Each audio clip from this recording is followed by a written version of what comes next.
ಇನ್ನು ಆರ್ ಅಶೋಕ್ ಅವರು ಕೂಡ ಟೀಕೆಯನ್ನ ಮಾಡಿದ್ದಾರೆ. ವಿಪಕ್ಷ ನಾಯಕರು ಕಾಂಗ್ರೆಸ್ ಜಾತಿ ಗಣತಿ ಮರಕೋತಿ ಆಟ ಆಡ್ತಾ ಇದೆ. ಚಿಕ್ಕ ಮಕ್ಕಳಂತೆ ನಿನ್ನೆ ಕ್ಯಾಬಿನೆಟ್ನಲ್ಲಿ ಮರಕೋತಿ ಆಟ ಆಡಿದ್ದಾರೆ. ಅವರ ಪಕ್ಷದ ಸಚಿವರನ್ನೇ ಜಾತಿ ಬಲೆಯಲ್ಲಿ ಸಿಲುಕಿಸುವ ಕುತಂತ್ರ ಇದು. ಇದೆಲ್ಲ ಸಿದ್ದರಾಮಯ್ಯ ಕುತಂತ್ರ ಅಂತ ಆರ್ ಅಶೋಕ್ ಅವರ ಆಕ್ರೋಶ. ಹಿಂದೆ ಚಿಕ್ಕ ಮಕ್ಕಳಿದ್ದಾಗೆಲ್ಲ ಮರಕೋತಿ ಆಟ ಆಡೋರು. ಒಬ್ಬ ಮರಕ್ಕೆ ಎಕ್ಕಿದ್ರೆ ಇನ್ನೊಬ್ಬ ಹಿಡಿಯಕ್ಕೆ ಹೋದ್ರೆ ಅವ್ನು ಕೆಳಕ್ಕೆ ಓಡ್ ಬರೋನು. ಇವನು ಮರಕ್ಕೆ ಹೋದ್ರೆ ಅವ್ನು ಕೆಳಗಡೆ ಬಂದರೆ ಮರಕ್ಕೆ. ಹಂಗೆ ಇದೆ ನನ್ನ ಕ್ಯಾಬಿನೆಟ್. ಅದೇ ತಿಂಡಿ ತಿಂದು ಕೆಲಸ ಕಾರ್ಯ ಇಲ್ಲದೆ ಹೋಗಿರೋ ಅಂಥ ಕ್ಯಾಬಿನೆಟ್ ಅದು. ಇಂಥ ಪುರುಷಾರ್ಥಕ್ಕೋಸ್ಕರ ಯಾಕೆ ಕ್ಯಾಬಿನೆಟ್ ಕರಿಬೇಕಾಯ್ತು? ಮತ್ತು ಕ್ಯಾಬಿನೆಟ್ ಕರೆದು ಎಲ್ಲ ರಿಟರ್ನ್ ಅಬ್ಜೆಕ್ಷನ್ ಕೊಡಬೇಕಂತೆ. ಅಬ್ಜೆಕ್ಷನ್ನು ಏನೋ ಇದ್ದರೆ ಯಾಕೆ ಅಂದರೆ ಸಿದ್ದರಾಮಯ್ಯ ಅದರಲ್ಲೂ ಟ್ರಿಕ್ಸು.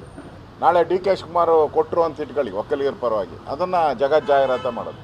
ಇನ್ನೊಬ್ಬರು ಯಾರೋ ಮಂತ್ರಿ ಚಲುವರಾಯಸ್ವಾಮಿ ಕೊಟ್ಟು ಅದನ್ನು ಜಗಜ್ಜಾಹಿರಾತ. ಇನ್ನೊಬ್ಬ ಲಿಂಗಾಯತ ಮಂತ್ರಿ ಯಾರನ್ನ ಕೊಟ್ಟರೆ ಅದನ್ನು ಜಗಜ್ಜಾಹಿರಾತ ಮಾಡೋದು. ಇವೆಲ್ಲ ಚುನಾವಣೆಯಲ್ಲಿ ಅವ್ರ ವಿರುದ್ಧ ಬಳಸ್ಕೊಳಕ್ಕೆ ಮಾಡಿರೋ ಸಿದ್ದರಾಮಯ್ಯನವರ ಕುತಂತ್ರ ಇದು. ಅವರ ಸಂಪುಟದ ಸಚಿವರನ್ನೇ ಈ ಜಾತಿಯ ಬಲೆಯಲ್ಲಿ ಸಿಕ್ಕಾಕಿ ಅವ್ರಿಗೆ ಅವಮಾನ ಮಾಡುವಂಥದ್ದಕ್ಕೆ ತಯಾರು ಮಾಡಿರುವಂಥ ಸೂತ್ರ ಇದು.